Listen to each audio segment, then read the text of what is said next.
dari kajian pengembangan UMKM di Kota Bontang yang saya hormati pula Ibu PLT dari DKUM itu. Kemudian rekan-rekan dari tim basis data serta Bapak Ibu hadirin semua pada hari ini. Izinkan kami menyampaikan kembali apa yang menjadi fokus utama dari riset yang kami lakukan di akhir tahun kemarin. Seperti yang tadi sempat disinggung oleh ketua tim kami bahwa kami masih membutuhkan validasi dari Bapak Ibu. Sebenarnya kami sudah mempunyai temuan, hanya saja kami ingin mengkonfirmasi kembali ke Bapak Ibu apakah temuan berdasarkan hasil observasi dan analisa kami ini benar atau tidak. Jadi nanti mohon kami dibantu, nanti akan ada teman-teman dari tim kami yang akan melakukan interview seperti yang tadi disampaikan. Tapi sebelumnya izinkan kami untuk menyampaikan seperti apa riset yang kami lakukan. Baik Bapak Ibu yang saya hormati, kami memulai riset ini dari fakta dan kenyataan bahwa UMKM Indonesia itu adalah peringkat pertama di level ASEAN, di mana dengan peringkat pertama ini ternyata UMKM di Indonesia ini juga memiliki peran penting bagi keberlanjutan ekonomi di negara kita sendiri. Seperti yang Bapak Ibu di sini kita bisa melihat bahwa UMKM itu menyumbang 61,1% untuk produk domestik bruto di seluruh Indonesia. Berikutnya terkait dengan penyerapan tenaga kerja, ternyata 97,1% tenaga kerja di Indonesia itu bergerak di sektor UMKM. Selain itu, pelaku UMKM tidak perlu berkecil hati karena ternyata 14,4% dari jumlah ekspor di seluruh Indonesia itu berasal dari UMKM. Hanya saja Bapak Ibu, data menunjukkan bahwa 98,7% UMKM ini masih di level mikro.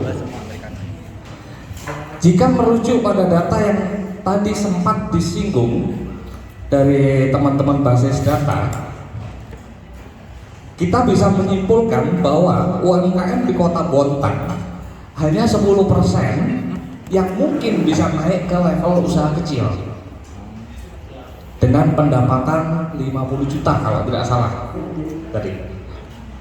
Sedangkan sisanya 90% ternyata UMKM di Kota Bontang itu bagian dari 98,7% dari keseluruhan UMKM di Indonesia. Artinya apa Bapak Ibu? Tentunya ada permasalahan-permasalahan yang menyebabkan mengapa 98,7% ini tidak dapat naik ke level atasnya atau yang disebut dengan sekarang itu slogannya UMKM naik kelas. Bapak Ibu, kami telah mengumpulkan dari berbagai literatur, dari beberapa penelitian sebelumnya, permasalahan-permasalahan umum terkait dengan ketidakmampuan UMKM untuk naik kelas.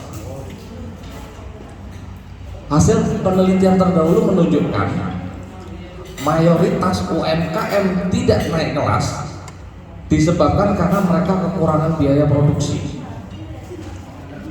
Itu yang pertama. Kemudian berikutnya berturut-turut ada penurunan permintaan, boleh dibilang produk yang tidak laku atau tidak lagi menjadi pilihan bagi konsumen. Kemudian ada juga ternyata hasil penelitian yang menyebutkan bahwa ternyata UMKM tidak berhasil naik kelas karena adanya regulasi pemerintah. Kemudian yang berikutnya, ternyata UMKM itu kesulitan akses keuangan, dan yang terakhir UMKM tidak dapat naik kelas karena kesulitan bahan baku.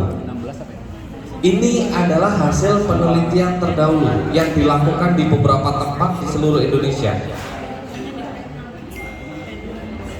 Kami pada saat melihat permasalahan umum UMKM,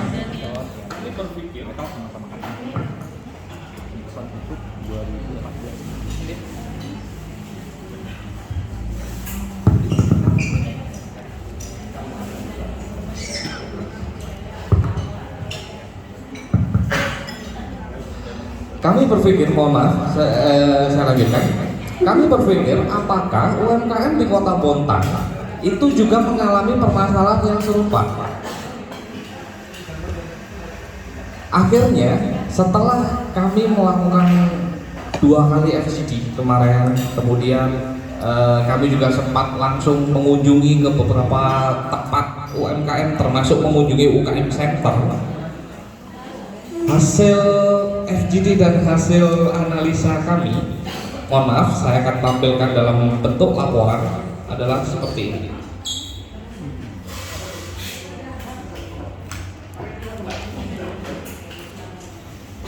Ini adalah analisa situasi secara komprehensif dari UMKM di Kota Bontang. Kami berhasil mengumpulkan faktor penghambat keberlangsungan UMKM. Kalau Bapak Ibu masih ingat pada saat kita melakukan FGD akhir tahun lalu, kita menuliskan ini secara bersama-sama. Kami membagi faktor penghambat keberlangsungan UMKM dari 3 hal. Yang pertama dari faktor human capital atau dari faktor pelakunya sendiri. Kemudian kami melihat dari sisi relational capital, bagaimana pelaku UMKM ini bekerja sama. Kemudian kami juga melihat dari structural capital atau dari sarana dan prasarana. Ini adalah yang telah kita susun bersama Bapak Ibu. Kami hanya mengingatkan kembali bahwa kita telah menyusun seperti ini. Kemudian kami melanjutkan dengan melakukan analisa internal faktor dan eksternal faktor analisis. Hasilnya, kekuatan UMKM di Kota Bontang yang pertama adalah produk berbasis budaya lokal. Ini yang menjadi kekuatan di produk-produk dari UMKM di Kota Bontang. Kemudian yang kedua, ini juga hasil observasi dan wawancara singkat serta pada saat FGD kemarin, ternyata perempuan itu mendominasi sebagai pelaku UMKM di Kota Bontang. Kemudian ada inovasi dan adaptasi produk yang memang sempat terlihat. Bagaimana kami bisa menyebutkan bahwa ini adalah sebuah inovasi? Karena kenyataannya Bapak Ibu, dari produk UMKM Kota Bontang, kalau saya melihat dari sisi packaging, itu sudah jauh lebih unggul dibandingkan tempat lain di Kaltim. Kemudian yang keempat, kekuatannya adalah sumber daya alamnya yang melimpah. Karena rata-rata produk UMKM di Kota Bontang ini kebanyakan adalah kuliner yang berasal dari bahan olahan ikan, di mana ikan ini sendiri memang banyak didapatkan dari Kota Bontang. Kemudian adanya asosiasi. Kalau saya tidak salah, kemarin pada saat FGD ada tiga asosiasi yang datang, 3 atau 4 asosiasi yang datang, itu merupakan nilai plus bagi UMKM di Kota Bontang, sehingga kami menempatkan itu semua menjadi kekuatan UMKM. Kemudian kami melihat dari sisi kelemahan. Bapak Ibu, kalau masih ingat pada saat proses FGD di akhir tahun kemarin, pada saat kita mencoba mencari pempek produksi Kota Bontang, itu kita tidak bisa mendapatkan informasi yang jelas. Artinya keterbatasan dalam pemasaran digital ini menjadi kelemahan yang utama. Seperti ini. Ini contohnya Bapak Ibu. Ini adalah ketika kita ingin mencari produk pempek ikan dari Kota Bontang. Faktanya Bapak Ibu, pada saat kami melakukan observasi kemarin, kami kesusahan untuk menentukan tempat yang tergambar di sini. Ibaratnya ketika digambarkan di map itu di mana, ketika kami sampai di sana ternyata lain, tidak pas tempatnya. Ini menjadi masalah Bapak Ibu. Bayangkan ketika kita menjadi orang luar, kemudian kita tidak mengenal siapapun di Kota Bontang, tidak ada saudara, tidak ada teman yang bisa ditanya, maka ya satu-satu yang bisa ditanya adalah gadget, ya kan? Ketika kita bisa menanyakan gadget, ternyata informasinya meleset dari situ. Bisa jadi nanti sudah kehilangan selera untuk melakukan pembelian. Ya. Dan ini tidak hanya sekali kami mencobanya, Bapak Ibu. Jadi kami mencoba beberapa kali kemarin. Memang ada yang pas titiknya, tapi banyak yang tidak pas titiknya. Ini temuan kami. Kemudian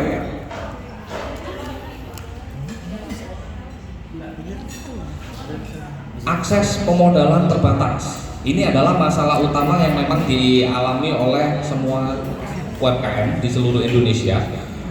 Ini bukan berarti dari pihak pemerintah tidak menyediakan permodalan, hanya saja untuk mencapai pemodalan ini dibutuhkan persyaratan-persyaratan tertentu terkait masalah legalitas, dan ini yang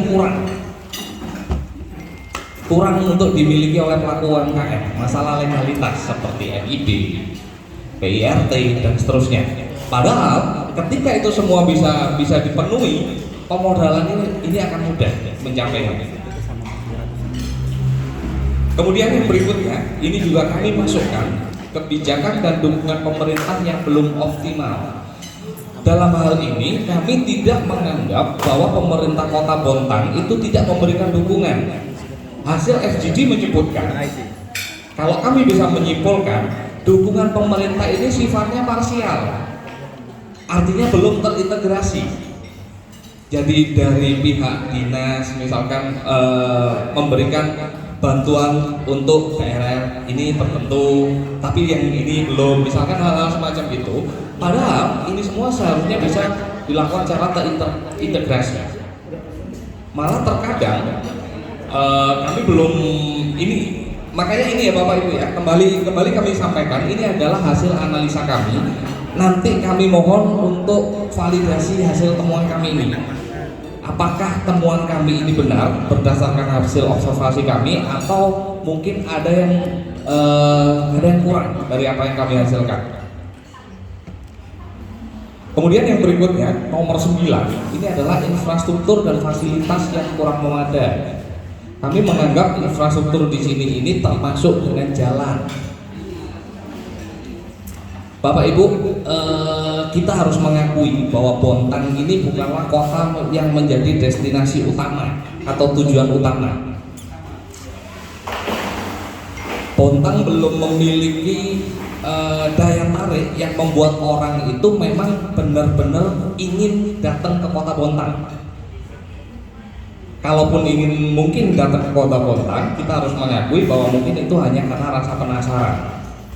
Masalahnya Bapak Ibu, jalan menuju ke Kota Bontang seperti yang kita sepakati pada saat FGD kemarin, sakit berangkatnya. Padahal kami sudah beberapa kali ke sini, tapi tetap ya begitulah, mengalami tadi tetap belum hafal lubangnya di mana. Bahkan kami dalam tim kami itu ada yang memang dari warga Bontang. Beliau ini juga ternyata belum hafal juga. Padahal warga asli Bontang. Ini menjadi masalah Bapak Ibu. Kemudian, nah ini tadi yang sempat kami sebenarnya bersyukur bahwa ternyata dari pihak pemerintah Kota Bontang itu ternyata merespon lebih cepat sebelum hasil yang kami paparkan muncul terkait data UMKM. Ya, ini masalah utama Bapak Ibu. Kami bersyukur walaupun baru satu kelurahan, baru satu kelurahan, tapi paling nggak sudah ada upaya konkret dari pemerintah Kota Bontang untuk melakukan pendataan ulang UMKM. Bahkan Bapak Ibu, yang kami tuliskan di rekomendasi pertama ini memang adalah sensus. Inilah temuan utama kami. Rekomendasi pertama kami adalah sensus untuk data yang akurat dan tepat sasaran. Mengapa Bapak Ibu? Kami tidak akan bisa menyembuhkan penyakit, kalau kita boleh bilang penyakit UMKM, ketika penyakitnya belum diketahui secara detail. Jadi rekomendasi utama kami itu sebenarnya sejalan atau linear dengan apa yang sudah dilakukan oleh pemerintah Kota Bontang, yaitu melakukan pendataan ulang UMKM. Seperti itu, kami lanjutkan. Kemudian yang nomor 11 ini kurangnya pelatihan lanjutan. Jadi hasil FGD kita kemarin memang menyebutkan bahwa pelatihan itu selalu dilakukan secara berkala. Hanya saja setelah melakukan pelatihan kemudian tidak ada tindak lanjut, justru ada pelatihan tapi di hal-hal yang lain. Itu yang terjadi. Dan ini tidak hanya di Kota Bontang Bapak Ibu. Saya di awal tahun 2024 melakukan kajian di Kutai Kartanegara. Itu juga mengalami hal yang sama. Jadi ketika ada pelatihan menjahit untuk dasar, di beberapa bulan setelahnya muncul lagi pelatihan untuk hal-hal yang lain. Pada saat itu saya menanyakan, kenapa kok ini tidak dilanjutkan? Masalahnya adalah seperti yang tadi, belum terintegrasi. Jadi untuk lembaga-lembaga pendukung UMKM itu mereka tidak saling terkoneksi. Itu yang sementara yang kami temukan. Jadi itu Bapak Ibu dari sisi kekuatan dan kelemahan UMKM di Kota Bontang. Kemudian kami juga mengumpulkan dari sisi peluang. Ternyata pasar internasional dan ekspor ini masih cukup terbuka untuk UMKM di Kota Bontang. Kenapa? Karena ini sejalan dengan dukungan kebijakan pemerintah, di mana pemerintah negara kita secara umum memang saat ini melakukan berbagai upaya untuk membuat produk UMKM bisa menembus ke pasar global. Ini adalah peluang. Kemudian peluang yang ketiga adalah perkembangan teknologi. Ini juga sebuah peluang Bapak Ibu, di mana yang sebelumnya tentunya pada saat untuk melakukan misalkan untuk membuat pembukuan, kemudian untuk membuat periklanan di masa-masa sebelumnya itu membutuhkan biaya tinggi. Dengan adanya perkembangan teknologi, apalagi ketika munculnya artificial intelligence, maka ini menjadi sebuah peluang. Kemudian yang keempat ada kolaborasi dan kemitraan, seperti yang kami sebutkan tadi, adanya asosiasi itu merupakan sinyal positif bahwa kerjasama di antara UMKM itu masih bisa dilakukan. Ada potensi wisata budaya, ada perhatian pada produk-produk ramah lingkungan. Ini yang kami lihat. Kemudian ada ancaman, Bapak Ibu. Ini berdasarkan hasil analisa kami. Yang pertama adalah persaingan yang tidak adil. Mengapa kami menyebutkan seperti ini? Kalau kami tidak salah dengar, kalau kami tidak salah ingat, hasil FGD kemarin, salah satu contohnya adalah di mana hanya ada satu usaha yang mempunyai BPOM. Itu bagi kami orang luar itu merupakan persaingan yang tidak sehat, tidak adil seperti itu. Ketika ada monopoli dari salah satu pihak UMKM, kecil harapannya untuk keseluruhan UMKM naik kelas. Kemungkinan yang naik hanya yang satu tersebut. Kemudian perubahan kebijakan yang tidak konsisten. Mohon maaf, untuk perubahan kebijakan yang tidak konsisten ini bukan, kami tidak hanya melihat dari pemerintah Kota Bontang, tapi dari keseluruhan pemerintah negara Republik Indonesia. Saya berikan satu contoh di mana pemerintah sedang gencar-gencarnya untuk memajukan UMKM, tapi di sisi lain justru menaikkan pajak menjadi 12%. Itu termasuk perubahan kebijakan yang tidak konsisten bagi kami. Ya, itu salah satu contoh, Bapak Ibu. Kemudian ternyata pandemi itu dampaknya itu tidak hanya dirasakan di awal-awal pasca pandemi, hingga kini masih banyak keluarga ataupun manusia sebagai individu itu yang masih terkena dampak dari pandemi, walaupun sudah berlangsung beberapa tahun yang lalu. Kemudian ada yang ke-10 itu kesenjangan teknologi. Ini juga merupakan suatu ancaman. Dan yang 11 adalah regulasi dan kepatuhan, seperti yang kami sampaikan tadi. Baik Bapak Ibu, hasil interpretasi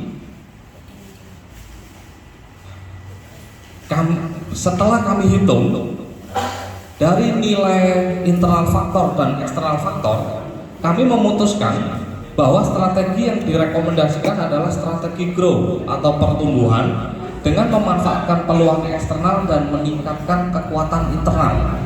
Maka rekomendasi kami adalah UMKM di Kota Bontang perlu fokus pada pengembangan kapasitas, inovasi, dan pemanfaatan teknologi untuk memperkuat posisi mereka di pasar.